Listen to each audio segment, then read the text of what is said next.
Okay. All right. So let me fix my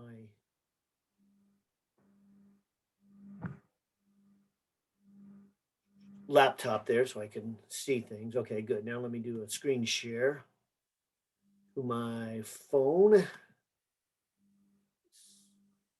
And let me connect my phone. And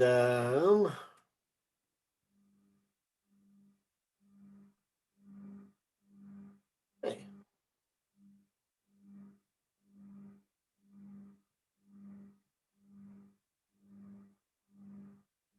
Hey.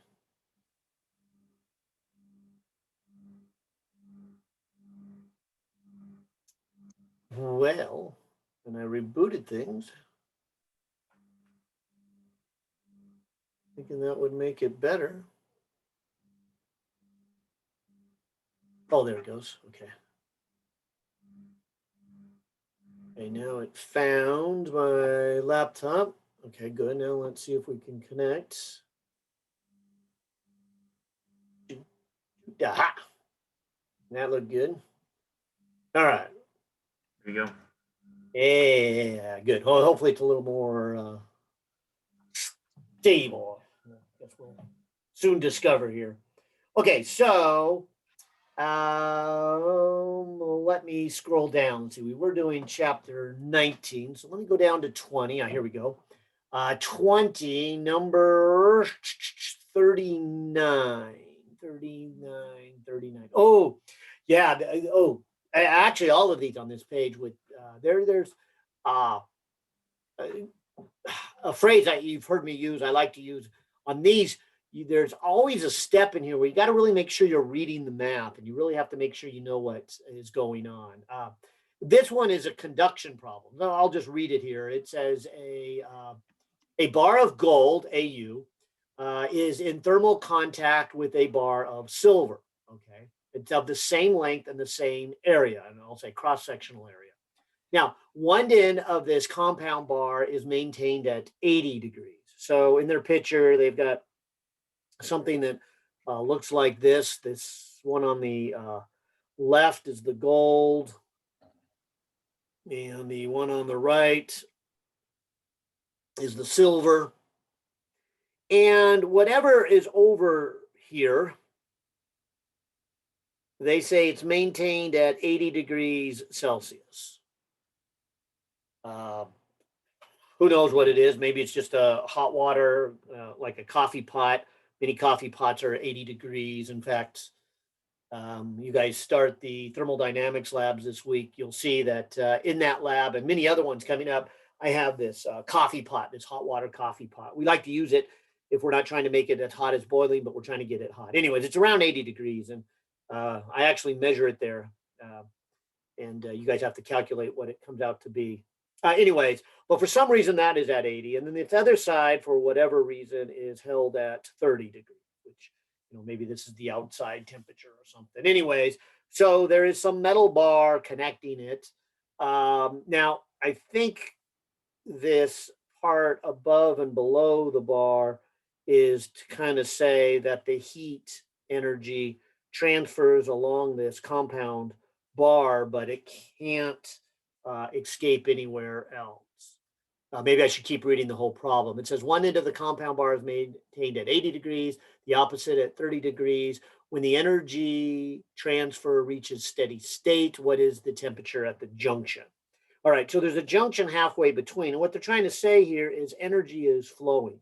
And so it's going across the bar and across the gold part of the bar, across the silver part of the bar, and then coming out here. And so the part I'm getting at here is we have a nice little formula on our thermal conduction that says this, dq dt.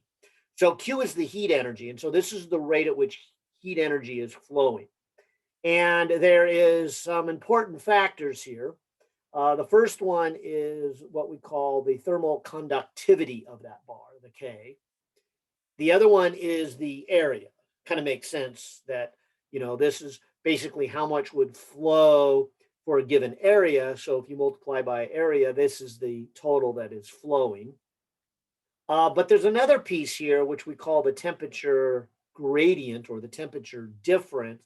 And this is, the flow rate depends on the temperature difference per length. Okay.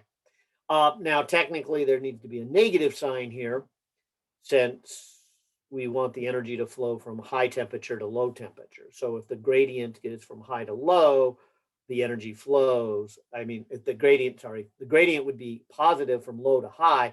So to get the energy to flow high to low, you'd have to have a negative sign in there. All right, so this was the derivation of this equation. Now, the part I'm getting at is there would be one equation that I would apply for the gold bar, and then there would be an identical equation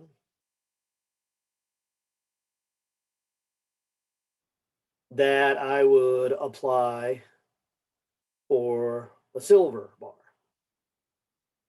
And the key, I think, to this problem is to realize this part here, which says when it reaches steady state. So in other words, let's say this bar, which is made out of gold and aluminum, was just sitting in the lab. So it's probably about 25 degrees. So when you first connect it in, heat energy is going to flow not only from the hot one into the gold, but it's also going to be going from what I'll call the cold one, because the cold one is 30 degrees. It's probably warmer than the bar originally. Because again, the original bar is probably 20, 22 degrees when you just first hooked it up.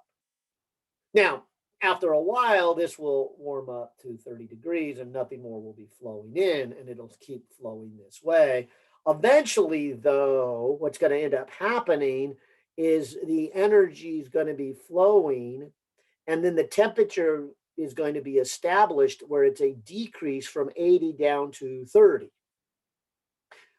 Now, it's fair to assume that because of the same material, within the gold, it would be dropping the same amount for every, say, millimeter before you get to the division. But when you get to the silver, the same logic, you would expect it to be dropping by the same amount for every millimeter in the silver. However, that doesn't mean the rate in the gold and the rate in the silver is the same. And here's what I'm getting at. Kind of a naive and incorrect guess would be to say, well, these are the same length, they're the same area, so the temperature in the middle is exactly halfway in between. No. In fact, what would halfway between be? Between 30 and 80 is 50. So I guess 55 degrees might be your first and incorrect guess. You go, well, it's going to be halfway in between. And it would only be that if it dropped evenly all the way across. And so if it was the same temperature, same material, I would say, yeah, the middle is 55 degrees. But as we look at the chapter, you'll see that the thermal conductivity of silver is higher than the thermal conductivity of gold. So what is going to be the same is the rate at which energy flows. You see, if you're going to reach an established temperature, so this middle one gets to be some temperature, and it doesn't change, it doesn't get bigger or smaller, we know it probably is somewhere in the middle at 55. But what we know for sure is that any energy that flows from the 80 into the gold, so this number, dq dt, is the same number that flows to the next layer of gold, the next layer of gold, and then across this boundary into the silver, to the next layer of silver, and then finally out of the silver into this environment. So this dq and dt and this one are the same. And so that's kind of my first step, is then to say that here's what I know. I know the thermal conductivity of gold times the cross-sectional area times the change in temperature with distance of gold is the same as the thermal conductivity, the area, and the temperature gradient for the silver. And a couple comments about this. The first one is they made it a little easier on me by saying the cross-sectional area of them is the same. But what this would also tell me is since the thermal conductivity of silver is a little bit stronger and they're going the same length, in order to get the same energy to go through the silver as the gold, and again, because silver conducts better, I would need a bigger temperature difference between the beginning and the end of the gold compared to the silver, because the silver already conducts better. So the temperature difference would be lower in order to get the same rate of flow. So that tells me that this temperature of 55 is not right. And in fact, it's too high. Doesn't really tell me how much it's high. I'm going to run through the numbers. I'm going to just take a random guess and say maybe 52. But I know for sure it's got to be lower than 55. I know that the temperature difference from one end of the silver to the other has to be a little bit less than the temperature difference between the gold, because the rate of flow has to be the same. And the rate of flow depends upon the conductivity, but it also depends upon the temperature gradient. So I'll have a lower temperature gradient, but higher conductivity. That has to equal the conductivity and the temperature gradient of the silver.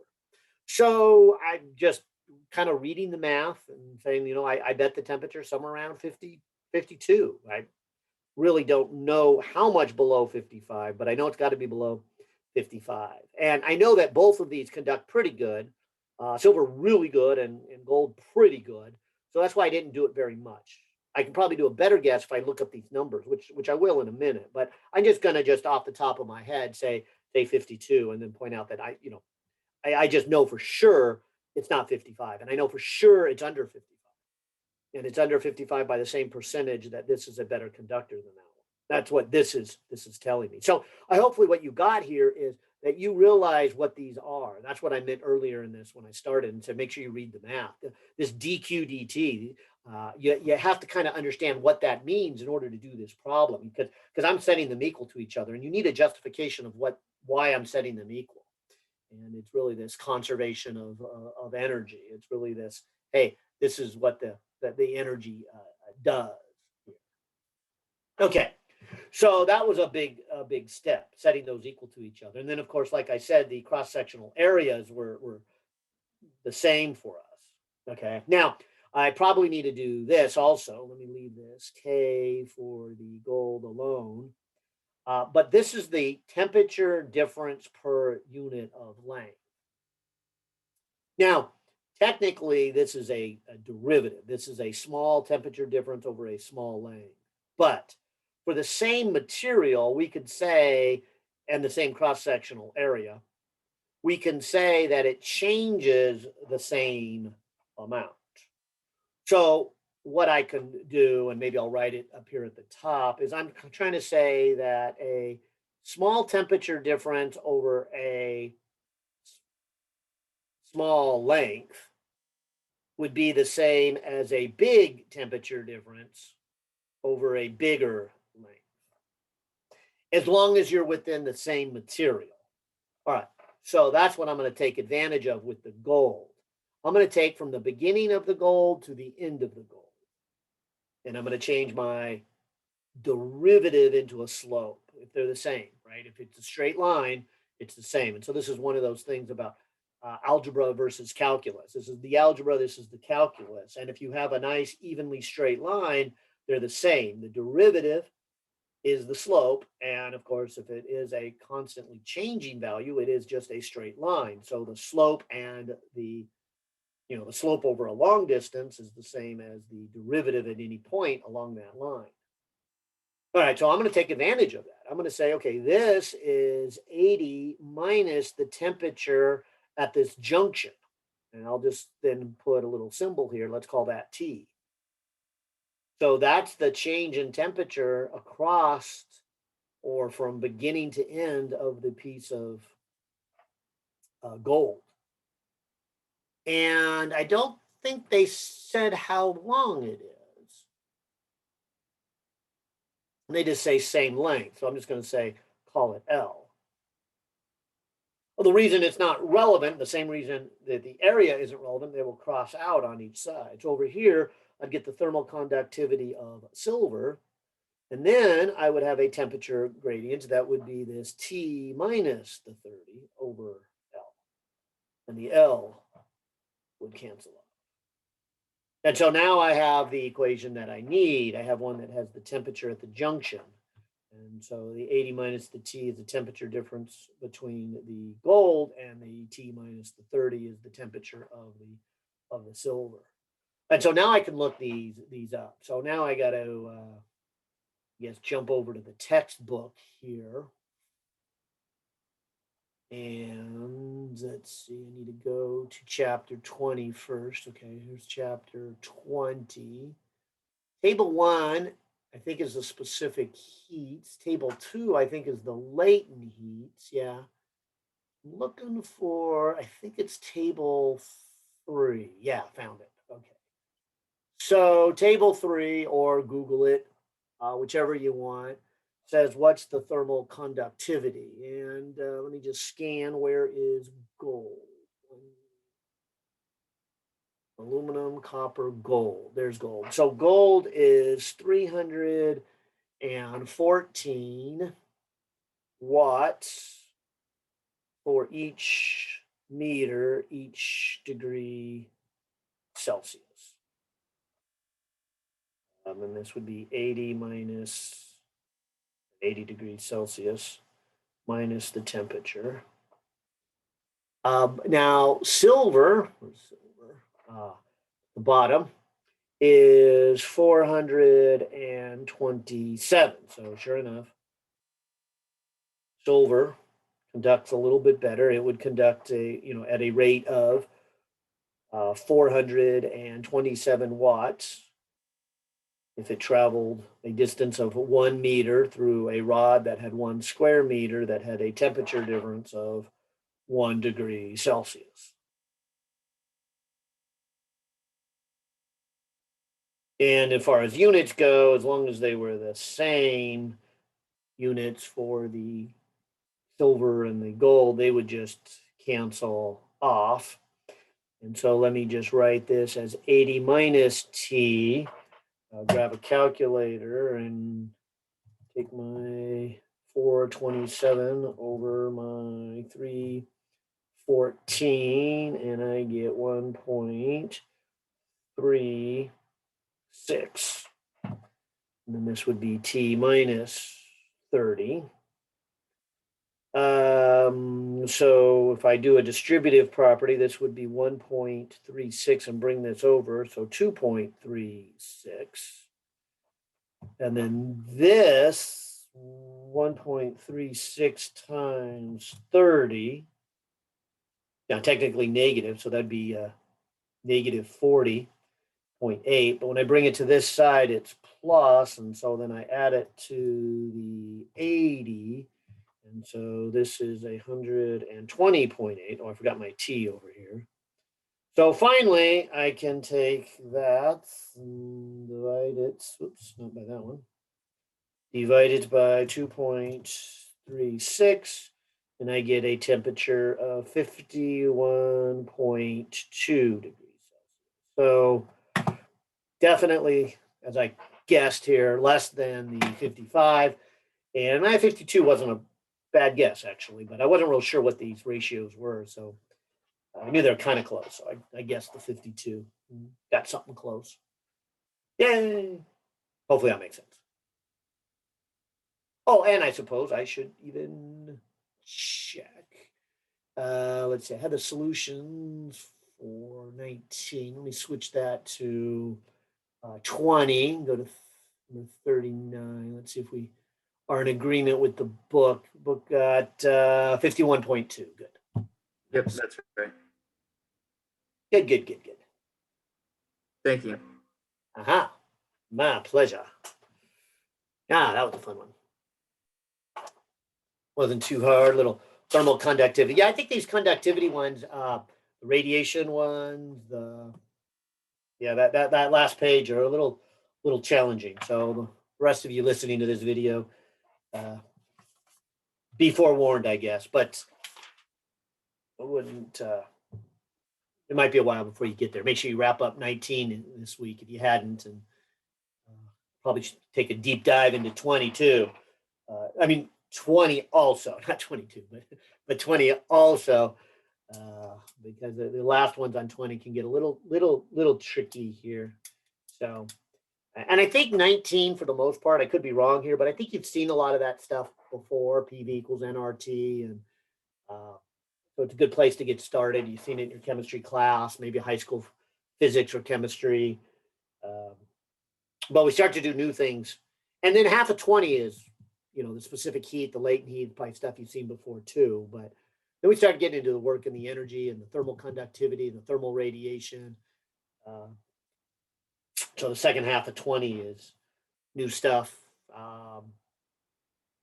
With a few calculus. Actually, there's one on that last page that's got some fun calculus. I think it's the one with the freezing of the ice. That's a little brutal one. So you may not get here this week, but maybe I better take a close look at that one for next week. I think you guys will be asking about that one next week. Okay, well, all right. So let's see. I'll say it again. Anybody from 121? You got a little priority here.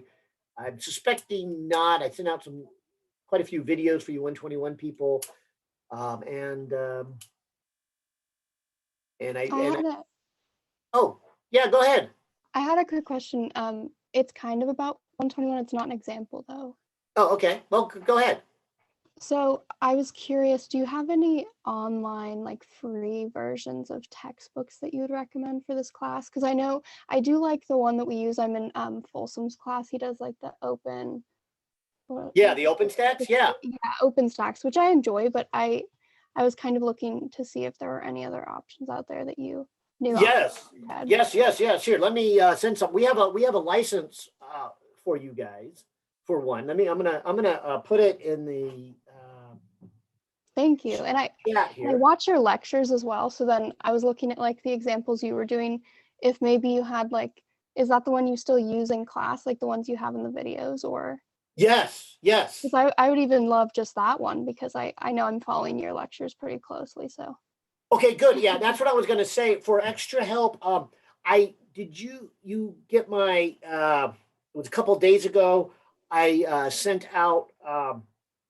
There were 3 different links, and a total of 4 hours of me lecturing on chapters 4 and 5. I mean, yeah, I got those, and I have your like whole YouTube playlist as well. Okay, good. So that's me. Okay, good. So let me supplement that, because that's me lecturing on it. Mm-hmm. But okay, let me come over here and get you see where I can find a link. And I look at like a lot of different lecture notes just here and there, like MIT's that they have on the OpenCourse and stuff. But I like to have a cohesive textbook, so I was just hoping you'd have. Yeah.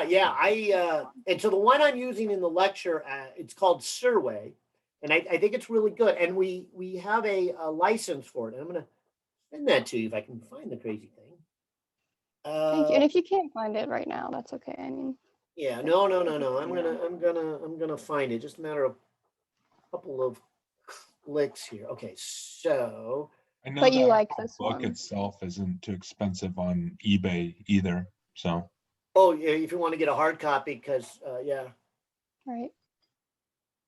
Okay, so I think this will do it. I keep this on my Google Drive because we bought a site license for just this reason, for students to ask about. Okay, perfect. All right, so let me do this. All right, and I think that will. Oh yeah, got it. Okay. And then let me do a couple other things that, again, you can. I don't want to overwhelm you, so. Oh, the more resources, the better. Okay. Let me go to my Google Drive here. And I have also, must be my teaching folder, class notes. You might like this.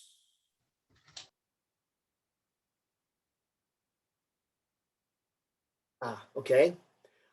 These are notes for those same lectures. I don't know if that would be helpful. You might want to, be taking your own notes, but at the same time, maybe not. But So these are for your lectures or for the textbook? for my lectures. Okay, it says I have to request access. Oh, okay. Well, go ahead and do that, and I'll click Okay. OK to no worries. that. Thank you so much. And yeah, I definitely take my own notes, but it's always Yeah, nice. yeah. So I don't know how much the notes will be useful for you, but I would encourage you to do this, that maybe you call those notes up while you watch the lecture, and then you can say, oh, those are good notes, or oh, no, those are terrible notes. I'd rather take my own. And then let's see. So there's the book. Oh, and then also let me do this. So if you're working along, well, okay, so this probably won't be of much use to you, but the solutions to some problems, like, let me go click on chapter 5 here. Like with the textbook. Yeah. Mm.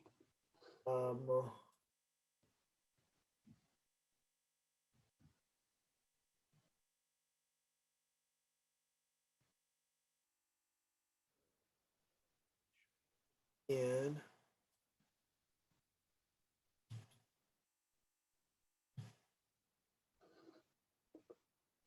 physics 121 solution.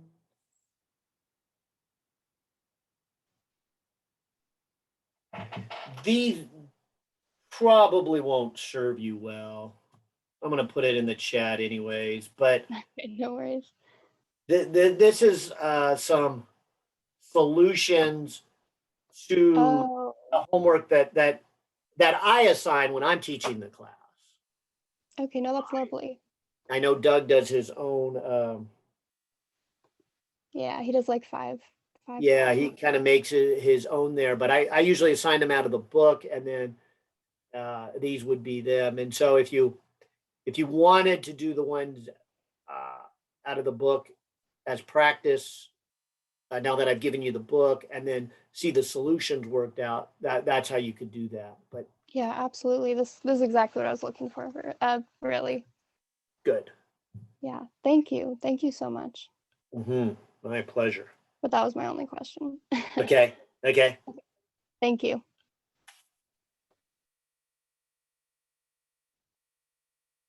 Okay, good. Actually, I'm glad I said something. I don't always know who's the 121, and sometimes I got my screen so busy I can't see how many people are here. But I'll say it again. If anybody's here from 121, send you to the front of the line. You got priority. Other than that, we'll finally get to. Oh no, I guess we'll go with Daniel or Hunter. Hunter, I don't know if you want to. Well, Yeah, I'm we could do Hunter's question too. yeah, and I'm sure he could go either way. So I'm going to speak for you, Hunter, and just go on with Daniel's. You're going to tell Daniel it's okay to go first, and then we'll get back to yours. Okay, so if you're even there, usually he has a screen on when he's there. So Sorry, I'm on a call. That's my bad. okay.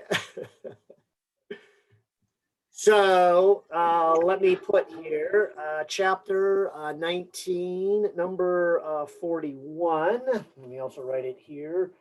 Number 41, 123. And let's put the time at 1:03. And then let me switch back over to the questions, and let's scroll up. So that was, yeah, chapter 20. So let's go back to chapter 19. Number 41. Good, good. 41 is some more thermal expansion stuff here. Here's what it says. It says a rectangular plate is shown in figure 41. It has an area of, let me just kind of draw the picture. So they've got the original rectangular plate that they say has a length of L and has a width of W. It's at some temperature initial. You could even say then it has an initial surface area, which would be its length times its width. Okay. Now, it says if the temperature is increased by delta T, each dimension increases according to our thermal expansion law, where alpha is the average coefficient of linear expansion. Show that the area increases by. All right, so let me just draw kind of a new picture. And it's just kind of a copy of what they have there. Let me put a dotted line to represent the size of the object before we warmed it up. And then it's going to get bigger, and I'll even probably exaggerate, because the thermal expansion is not much, but can make an important difference at times. But this right here is the delta L. So the new length, or let me use lowercase l since your author is. So the new length is lowercase l plus delta L. And then likewise, the new width would be W plus delta W. So the new area, how should I label the new area? Why don't I just call it A, and then A sub I is the initial area. Okay, so the new area would be L plus delta L multiplied by W plus delta W. And then if you do the distributive property here, maybe distributed is the wrong word. It's a doubly distributed, so I guess FOIL. But if we multiply it out, we would have length times width, then we would have length times delta width, and that would be these two. Then we would have this one, which would be W times delta L. And then we would have this one, which would be delta L delta W. Okay, so this first term, L times W, that's the original area. So I guess what you're saying here is this three pieces are the increase in the area. In fact, let me grab a colored marker here. We might as well take a moment to read our math. But you can kind of see L times delta W, and you come back to your picture, L times delta W would really be the size of this little rectangle right there in green. And how about a cyan color here? W times delta L would actually be this right here. And it might be too close to the same color. Yeah, well, green and kind of a blue-green. And then this last one, delta L times delta W, do a kind of a purple here, that would be the area of that little box. And so you can kind of see that the new area would be this right here, the original area, and then these two bigger rectangles, and then that smaller, it's kind of like a square, but probably more of a rectangle than a square, just my drawing. And then that would be how much it would increase by. Now, if you put in our numbers here, here's L, delta W, and let me just come back to our fundamental equation, the length increases by alpha times the original length times delta t. So if we're talking about how much did the width increase by, we would put in alpha, we would put the original W, and then we would do a delta T. And likewise here, I would put the original W, and then delta L would be the alpha, the original L, the delta T. And this last one, I'm going to need a little more room, so I'll go down here, would be, for the delta L would be alpha L delta T. And for the delta W, I would have an alpha W delta T. And so if I, read this right here, here's the original area plus, and if you look closely at this L times W is the original area. And then I would have the alpha and the delta T. And you'll see that the second term is actually the same thing. The W and the L make the original area and an alpha delta T. So there's two of those. And this last term is an alpha squared. And then the original area and a delta T squared. And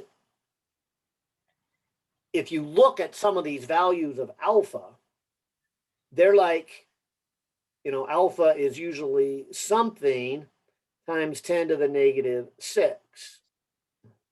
So if you square it, you're looking at 10 to the minus 12. So they're trying to get you to realize that this term right here is so small, it's not worth counting. It's negligible. Like somebody asking you, how much money do you have? You might look in your savings account and your checking account and your wallet, and you probably would go, well, I think I left some change on my dresser, but that's so small that it's just kind of irrelevant. It's not worth the effort of going all the way back home and counting that change to see what it's worth. It's going to add $1 or something. Now, maybe $1 is significant to your net worth. I don't know. But if your net worth is $100, you're like, okay, I got $100 in my savings account. There's no big deal about counting the change that you left in the ashtray of your car. It's just, not important. And that's kind of the same thing here. It's just not relevant. It's so many decimal places further down. So all of this comes down to saying that the new area is the old area plus 2 times alpha A delta T. So this right here must be the increase in the area. So it's 2 alpha original area delta T, and that's what we're asked to prove. Show that the increased in area would follow this pattern. And so we don't really need anything more than the linear expansion in order to explain an area expansion. And it's the same reason why for volume expansion, it's not part of this problem, but if we went through this, and had length, width, and maybe height plus delta H, we would end up with 9 terms across here. And the first 3 would look like this: alpha, original volume, delta T. Well, I guess the first one would be here. Then the next 3 would be here. That'd be a total of 4. And then the next 5 would all have like alpha squared or alpha cubed that we could ignore. So again, we can get a volume expansion by just taking 3 alpha. And so we never really have to list volume expansions for solids or area expansions for solids because we only list linear expansions for solids. That's kind of the big picture here. And I want to make sure you see. So when you look up in your table, you'll see that that's what they have. Mhm.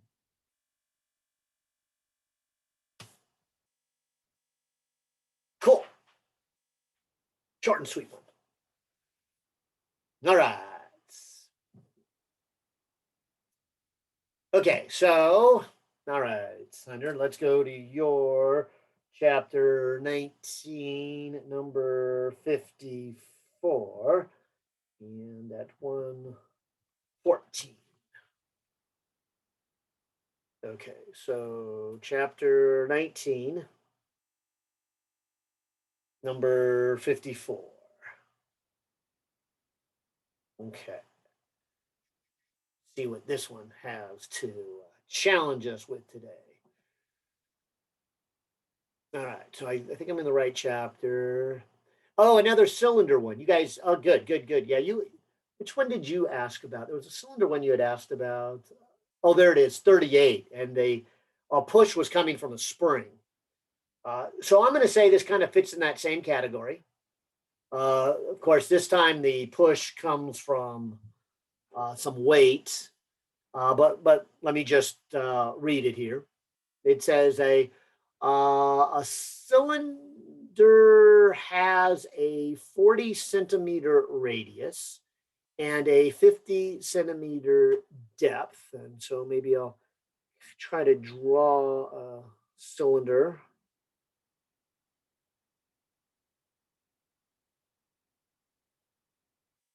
And kind of the big piece of this is right here. I think you froze up again. That it's 50 centimeters. Okay.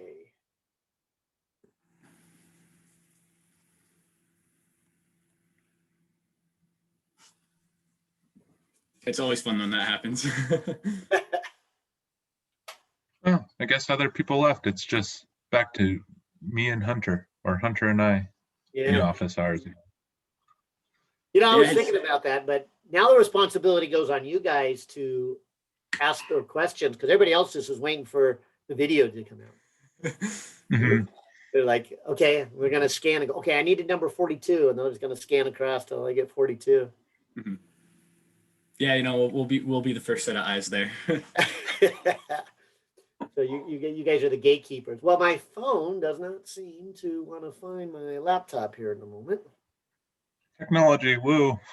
Mhm.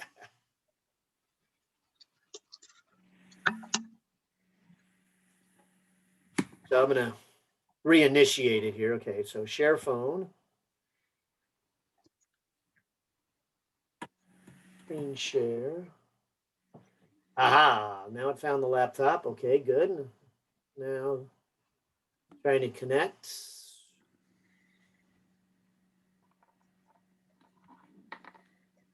There we go. All right. There we go. Good, Awesome. good. Yep. All right. Okay, so I was trying to draw a cylinder. I don't know where it froze on me, but I was trying to get a cylinder that had a radius, and they said what it was, 40 centimeters. Okay. So radius of 40 centimeters and a depth of 50. And it is now filled with air at 20 degrees Celsius and 1 atmosphere. And then a 20 kilogram piston is now lowered onto the cylinder, compressing the air trapped inside as it takes on an equilibrium height. Okay, so if you put the cylinder in here, because it's pretty heavy, I mean, this is 20 kilograms, about 44 pounds. So you put this on here, it's going to then sink down, causing the pressure inside to increase to a point that the new pressure, I'll call it final pressure, is enough to hold up the weight of this heavy piston. And so let's see. Equilibrium is then at some height, they call it H. Now they call it HI, which might be confusing because I called this P final.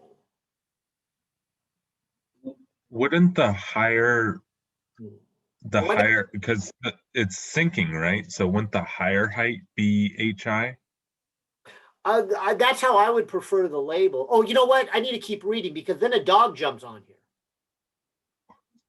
and pushes it down again. So I'll tell you what, let's call this I an intermediate height. Ah. So because when the dog jumps on it, so let me push it down even more. Oh, and kind of mess up my other one. I should have drawn 3 pictures like they did. Okay, so okay, yeah. So I'll just draw a cross section. So here's the original cylinder. Then there is what I'm going to call an intermediate height.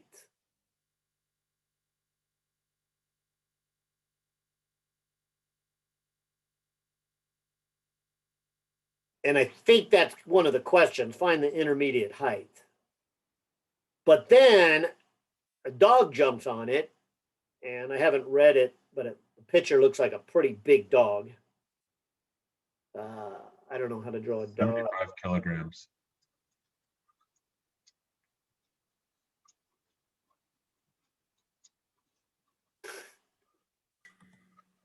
It's better than mine. The best my dog's gonna get. Seriously, me too. All right, so there's my crazy dog. Yeah. So it's a 75 kilogram dog here. So it's like about 160-pound dog.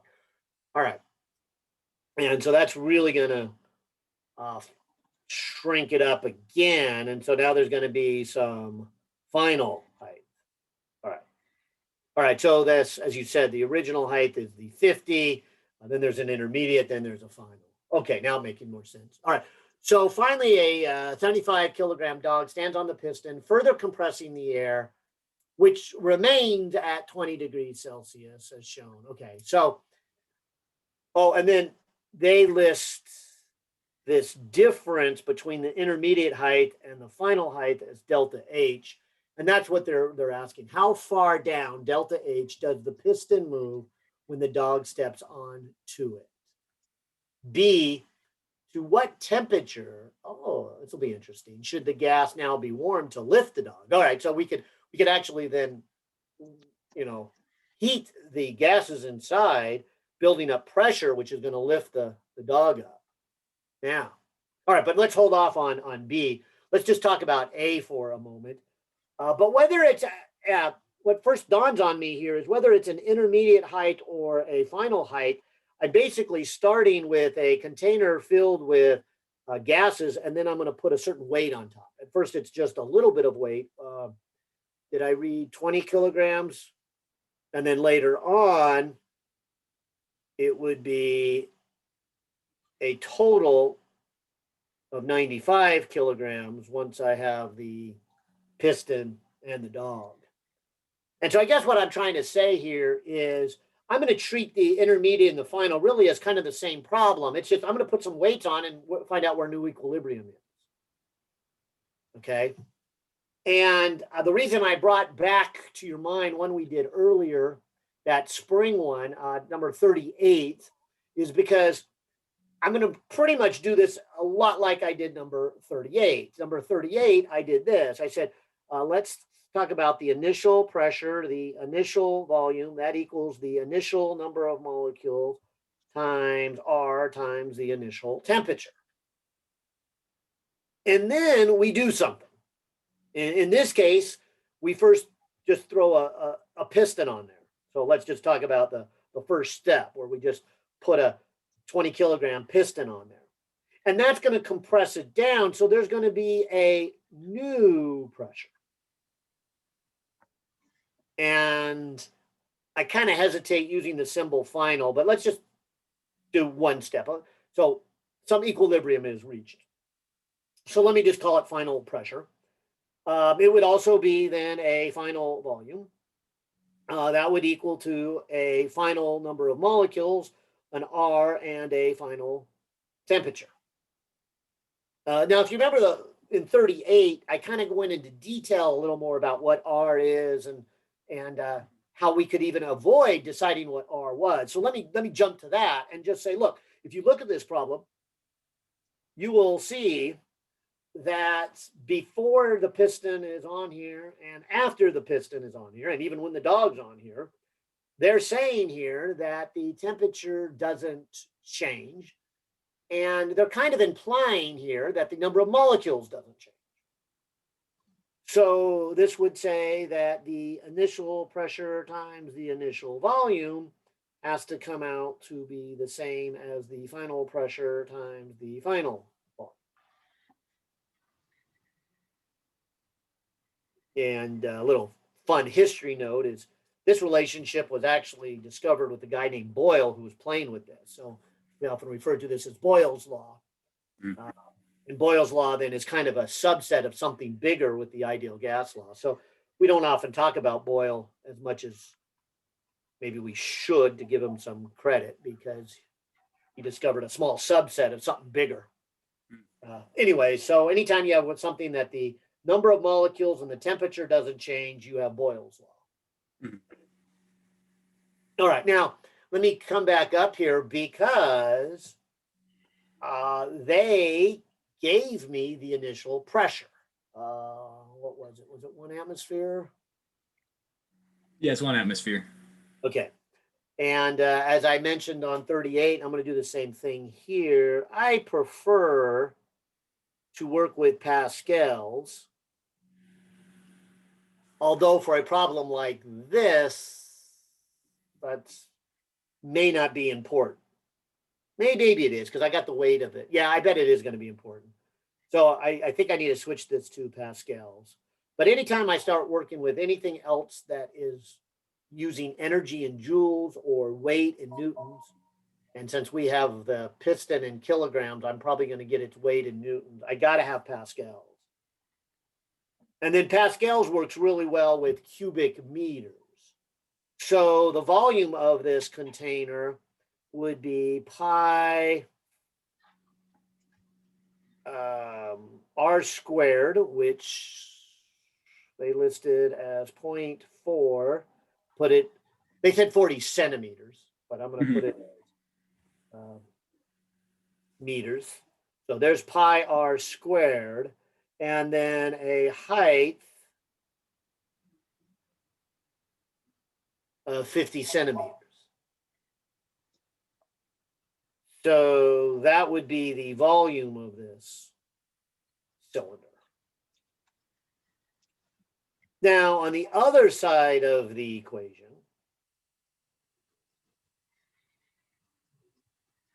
I've got the issue of, okay, well, how far does this go down and what does that do to the pressure?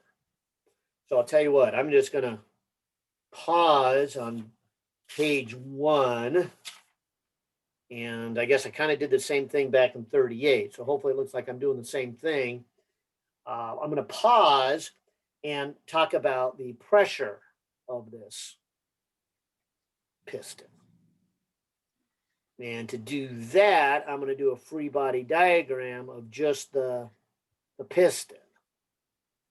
Because the piston is being pushed up from the pressure in this container, and it's being pushed down for 2 reasons. The first reason is the weight of the piston itself. And the second one is what I would say the atmosphere pressure.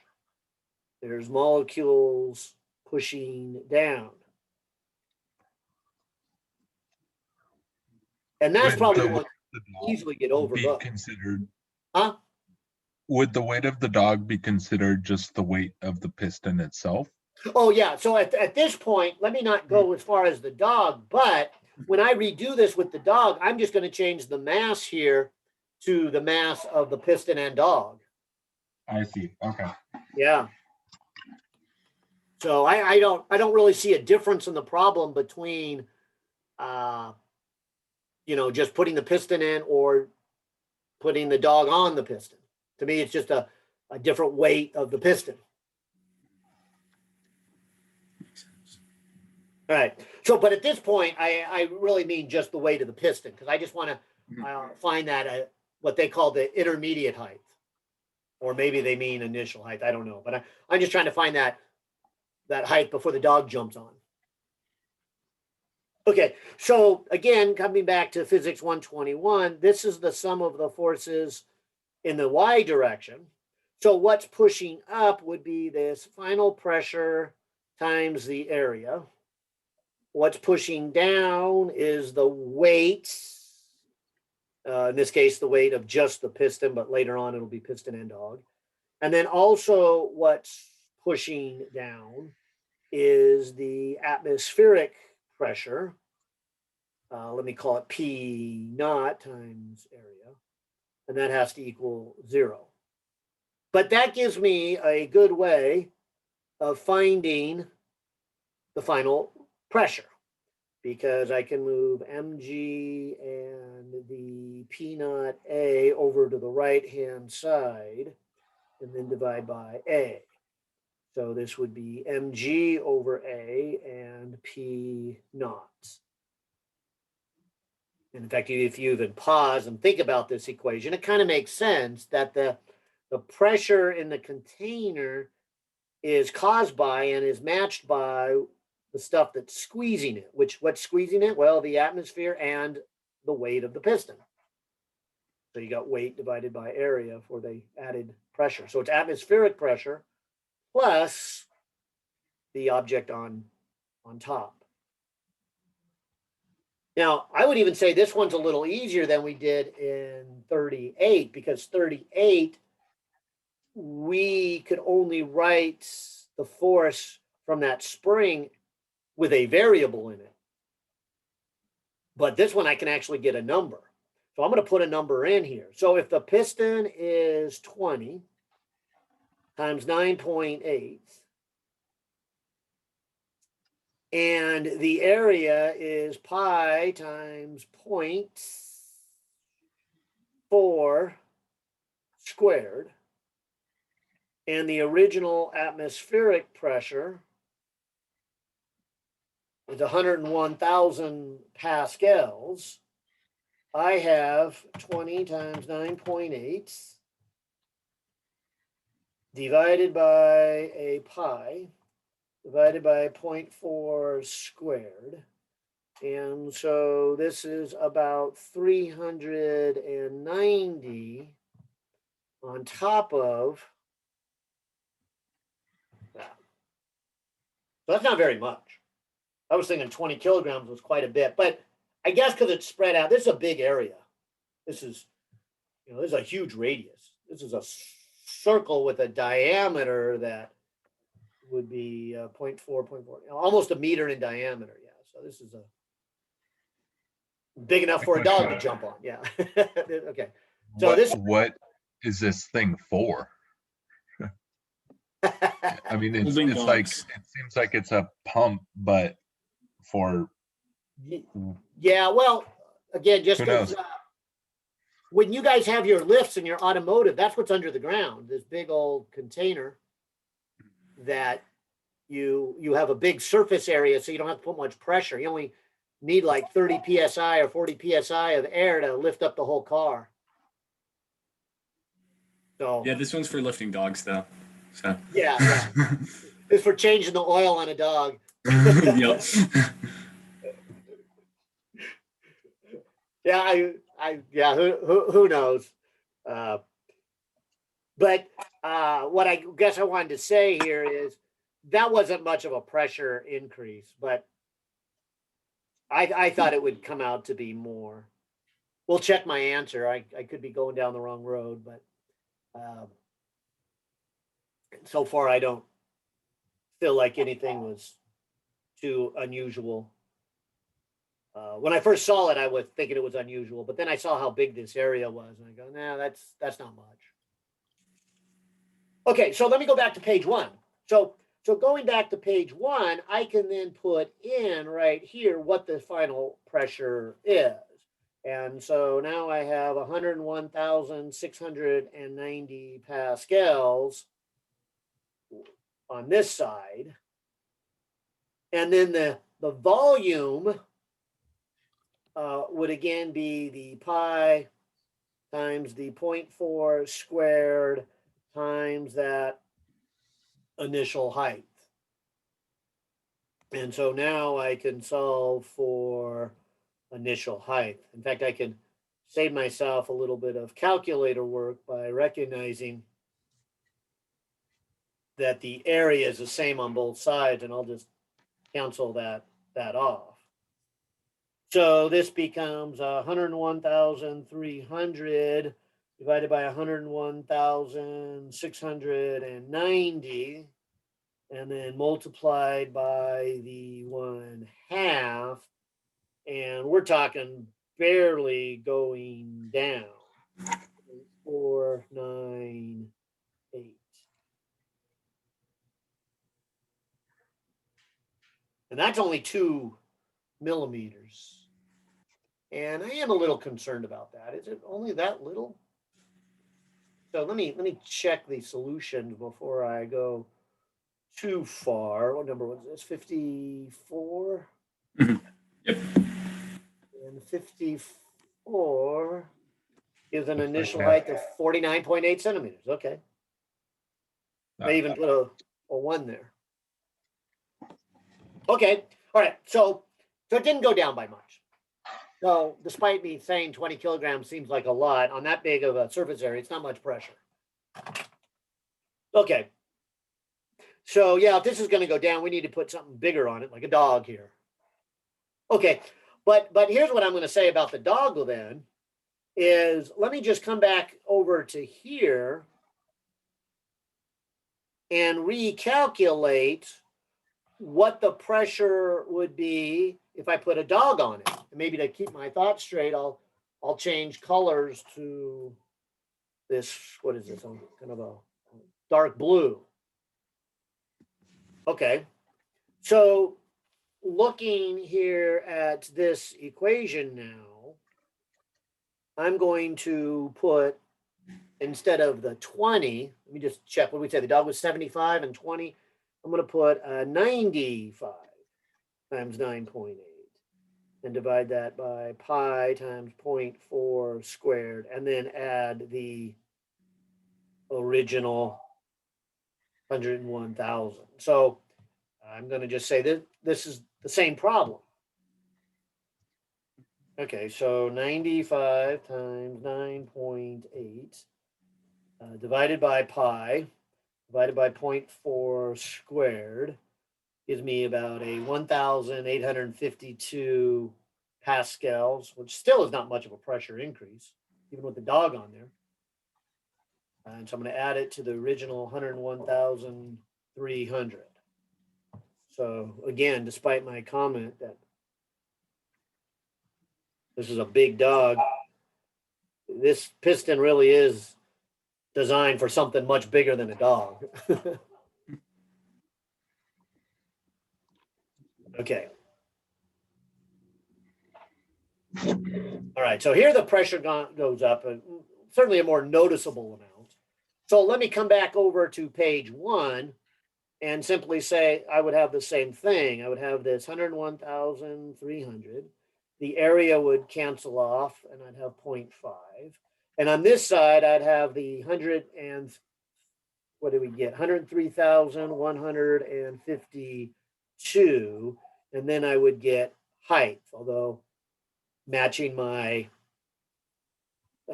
symbols from earlier on, I would call this final height now that the dog has jumped on it.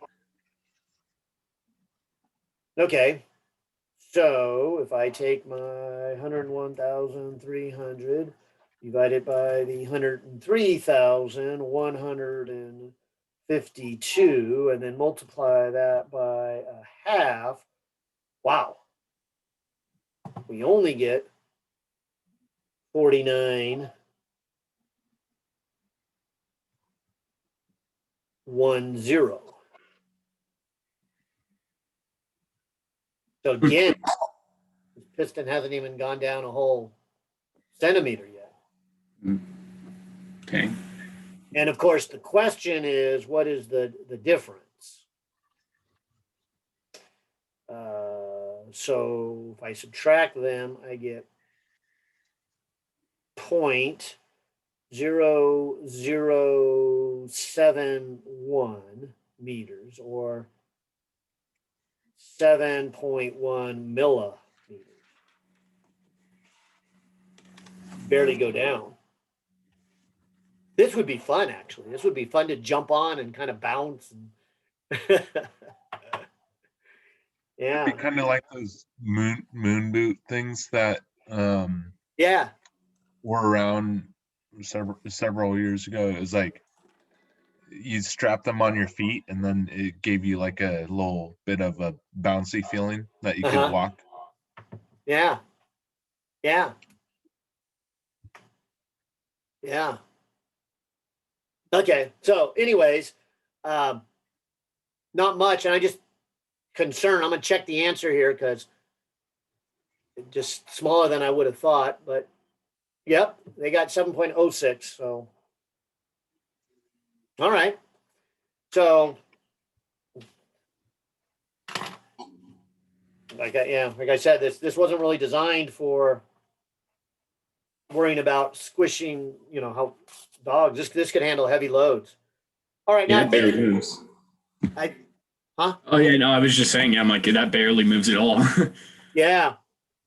Now, B is going to lift it back up, I believe. Let's see, what did B say? I need to come back to the question. All right, so B says, okay, to what temperature should the gas be warmed in order to raise the piston and the dog back up to this height and HI, to the intermediate height? Okay, so I'm going to think about it this way. I'm going to think that I already have the dog on top, dog on top. And what I'm going to do then is heat it up so that, I'll exaggerate in my picture.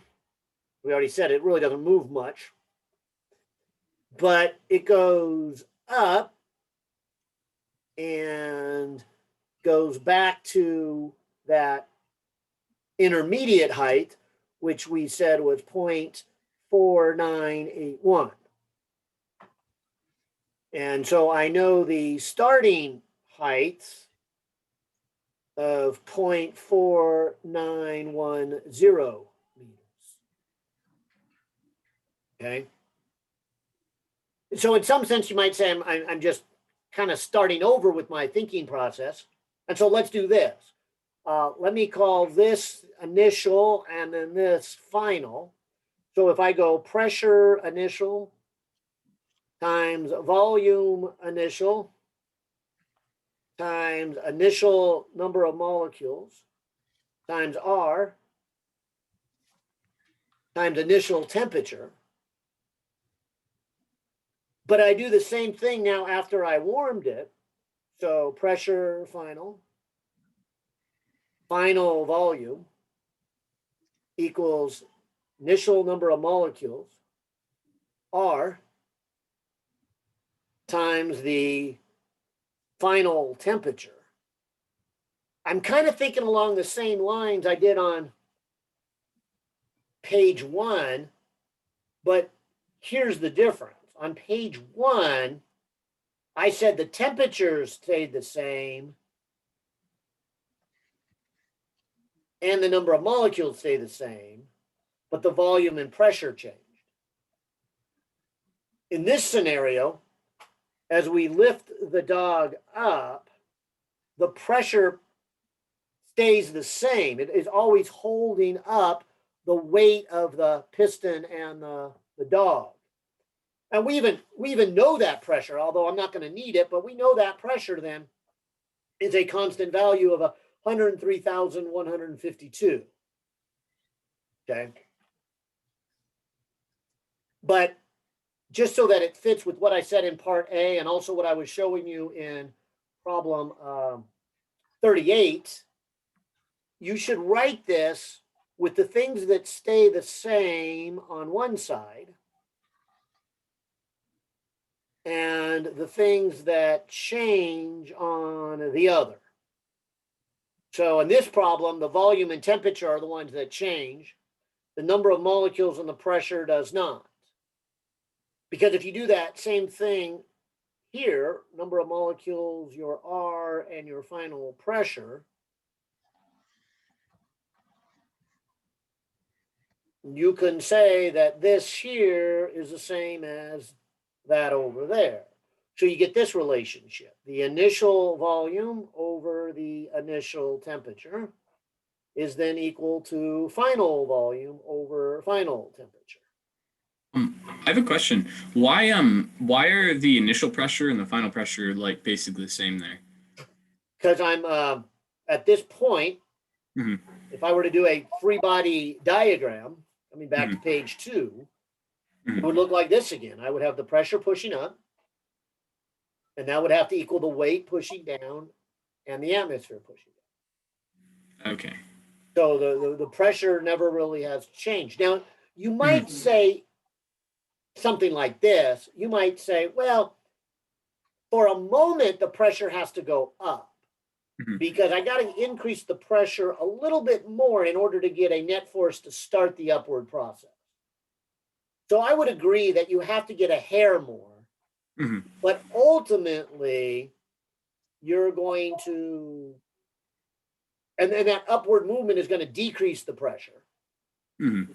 And if it decreases it till the pressure is exactly the same as the weight of the dog, the piston, and the atmosphere, Mhm. then it's just going to stay at that pressure and just go up at a constant speed. And eventually, Okay.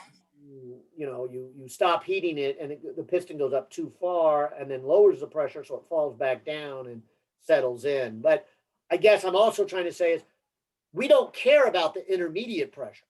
It's at the end, right? It's final pressure that this is saying.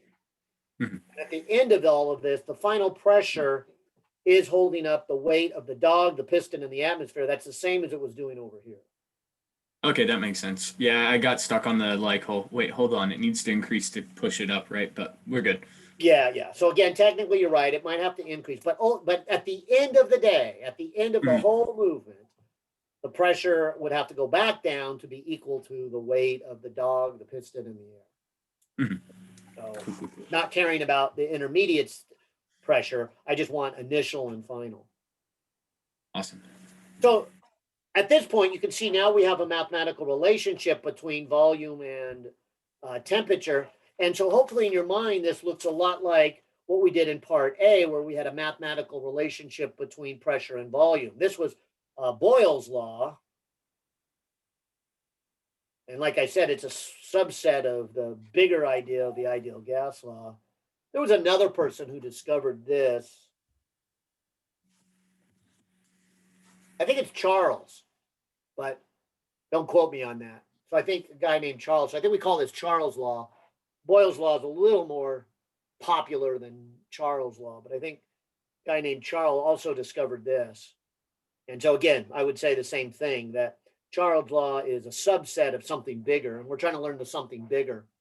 And because of that, sometimes we just don't give Charles any of his due credit. So I guess that's what happens when you only discover partial of a law.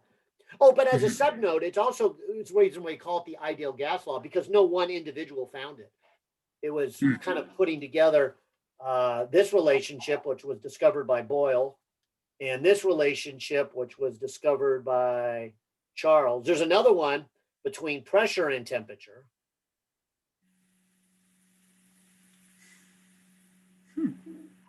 and I think this is Guy Lucy.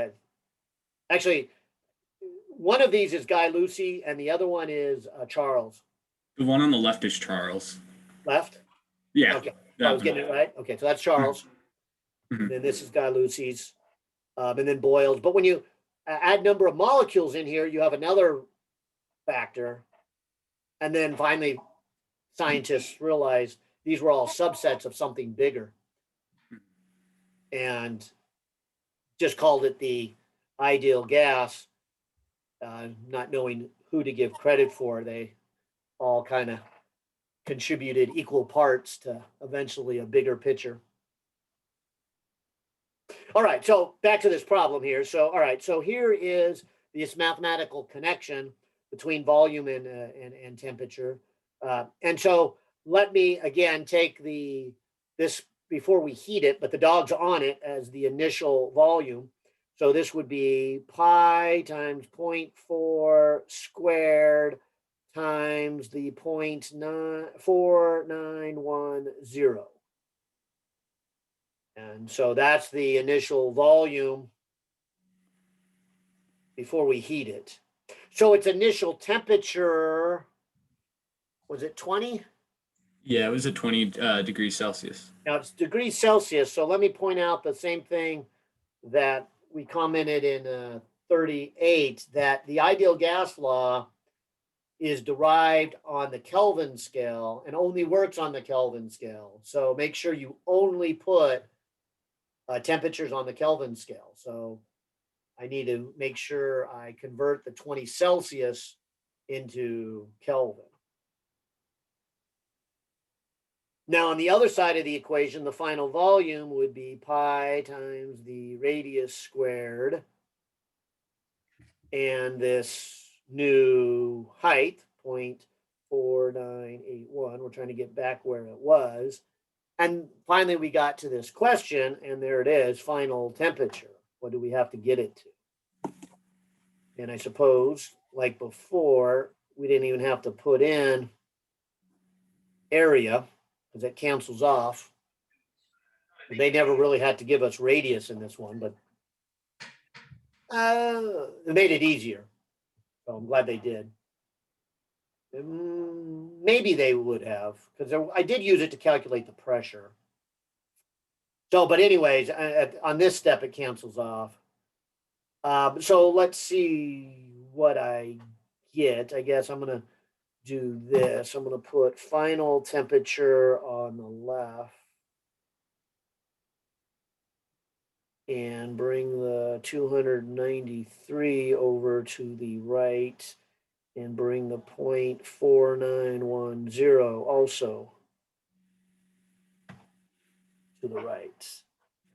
And see, that's not much of a temperature increase. It didn't go down by much. It doesn't have to go up by much. This would have been a better problem with a smaller radius.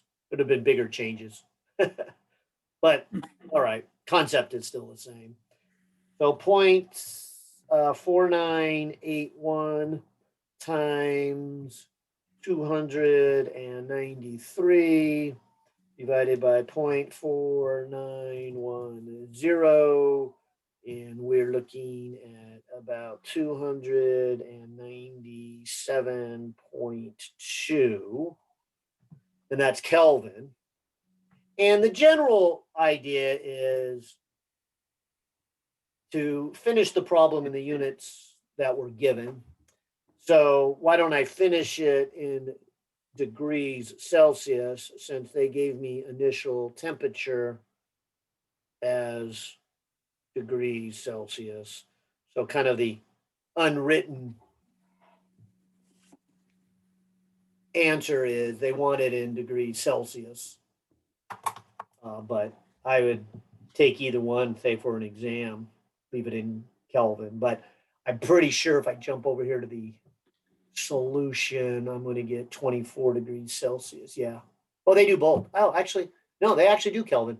And then they put in parentheses Celsius, but probably better written as Celsius. Only 4 degrees though. Yeah, so we only go 4 degrees. But remember, it only went down 7 millimeters. Yeah, fair. So we really don't have to do much change.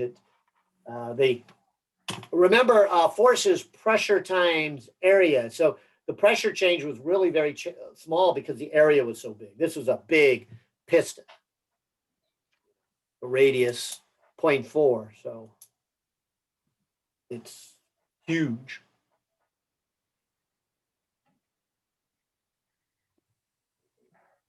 All right. Ah, good, Ed. Hey, good to see you. Hi, how you doing? Hey, good. All right. So you've got a 121 question for me, huh? Right, and this has to do with the block on the ramp. And my only question, I have trouble seeing why we use sine of 40 degrees. Oh, okay. Are you referring to the video I sent out with the block on the ramp? Well, yeah, it's the video. It's also one of our homework problems, the same problem on our homework. And it's just, so I'm just struggle with the why sine. Yeah, yeah. Okay, let me try to draw a picture here. And I got two approaches. Maybe I'll try one first, see how that works for you. Then I'll try another one. But to me, I like to do this. If I were having the traditional XY coordinate system, I would draw X horizontal and Y vertical, right? So if I have a ramp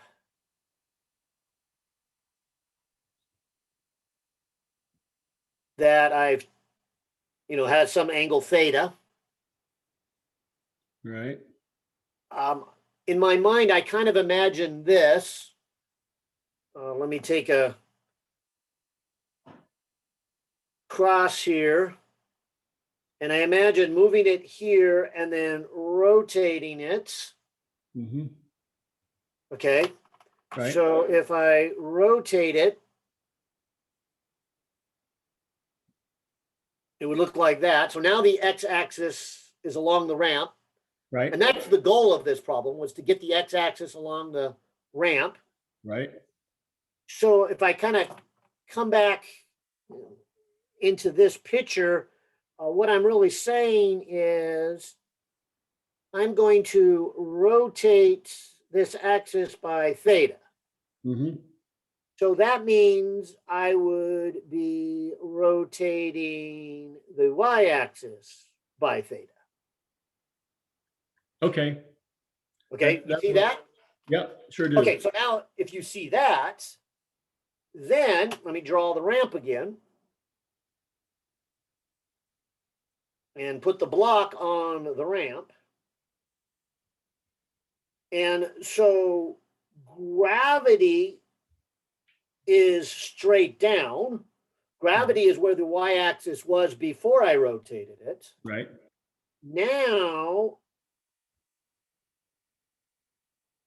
I've rotated so that this is the y-axis. So I'm saying that angle in there is theta. mm-hmm. Okay, so now if I do my vectors, I can say that I would like to take this vector and see how much of it is along the y-axis plus how much is along the x-axis. Right, So this right here is down the ramp. This is the x-axis. right, Notice it is opposite of the angle theta. right, okay, Okay. So if I redraw that, here is the vector going down, mg. Here is the component along the y-axis. The one I would like to find is that one. Let me call it the x component. right, But if you call that theta, and then this is the 90 degrees, this is the angle between the y and the x-axis. If you write sine of 90 degrees, you get the x component over the hypotenuse right, So the X component is mg sine theta. Okay. That makes sense. That pretty well clears it up. And of course, I'm with you and probably everybody else in your class is we're so used to having cosine be the X component that this looks funny. Right, exactly. Yeah. But keep in mind that the reason why is because in a math class, you measure everything from the x-axis. Mhm. What we just did was measured it from the y-axis. Right. So our sines and cosines reverse roles. And so we're used to cosine representing the x-axis, but if you reverse that role, now sine represents the x-axis. Right. And that's what we've just done in this problem. Okay. Great. Well, that makes sense. Great. So now I'll go back out. I got cattle to feed and it's 10 below zero outside. Wait, what? I'm in Nebraska. Are you serious? Yeah, it's 10 below, and day after Sunday it's gonna be 23 below or some darn thing. Wow. Crazy. Yeah. So, guys, enjoy your weather there. Yes. Well, and you know what's funny? You're in a t-shirt and I got my hoodie on. Yeah, well, in about 2 minutes I'll have all this stuff on. So anyhow, I'll trade thank you very much. weathers. Excuse me. I'll go to the snow. You can come to the nice weather. There you go. I'm ready. We'll see you. Thank you. Yeah. All right. You know, I went to, I haven't spent much time in Nebraska, but my wife's family, not immediate family, but her extended family are from Nebraska. Okay. And we've been back there a few times to both visit and, of course, you know, family funerals and weddings and those kind of things. But I think the last time I was there, and it was March, and I thought, okay, well, March, you know, that's spring. It can't get that cold, right? And boy, was it cold. And the little tiny town, what's the name of the town? Barsdale? No, that doesn't sound right. Birdwell. Burwell, sure. Yeah, so it's right in the middle, like almost right in the middle of the state. Yeah, I'm just a little west and north of there. Okay. Yeah. Okay. So, because we were there for a funeral, you know, a bunch of extended family were there, and so as we went to the house to visit, it was just kind of crowded. So I stood outside, and there was this in the center of town was a bank that had a thermometer on it, you know, a digital thermometer. It would list the temperature. So I went for like a lot of walks just to get out and around, and I watched it climb, and I kept going, okay, I can't wait till it gets over 32 because then it'll start getting slushy. And it didn't. The whole day it peaked at like 30 even, and I was like, oh my gosh, it never even got above 32 the whole day. No, it can get cold. It sure can. Yeah. Oh. All right. Hey, well, good talking to you. And Thank you. Appreciate looks it. like I'm glad I was able to answer that one. Looks like it's our break time and no more questions in the chat. So why don't I break till 3 o'clock? You guys good with that? Thank you. All right. I'll see you all in an hour. Bye. Bye, Daniel.